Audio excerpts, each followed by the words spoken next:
Practically all of the neighbors' lights have gone out, except for one, and I can hear a very faint voice coming from beneath it. I can see the silhouette of a man and hear in his raised voice that he's yelling angrily, but I can't quite make out what he's saying.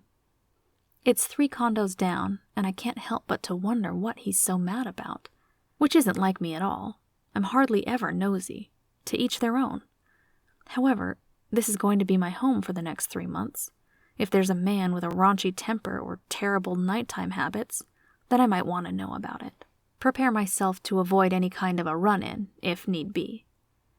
I'd seen a pair of binoculars on one of the shelves in Timothy's den, so I go inside, fetch them as quickly as possible, and hurry back out, hoping that I haven't missed anything from the ranting man down the way.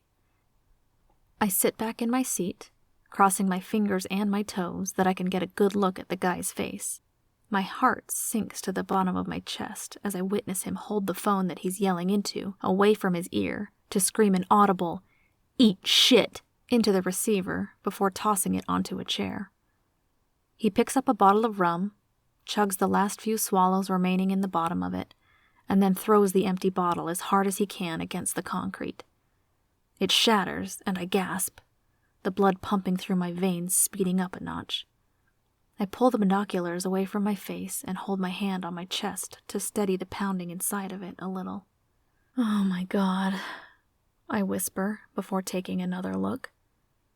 The second I place the circular glass ends back up against the skin around my eyes, my heart stops beating completely, for only a second though, before slamming back to start like a kick drum. He's looking right at me, and it's the man boy from the hotel in the beach last weekend.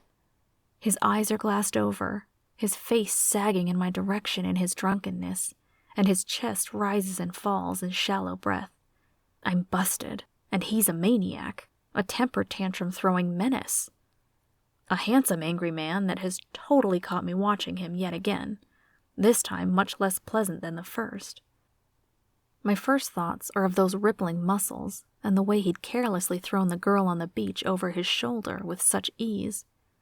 If he were to come at me for spying, I wouldn't stand a chance. Naturally, I panic and run, my bare feet padding through the condo in a speedy race to double-check that every single door and window is locked.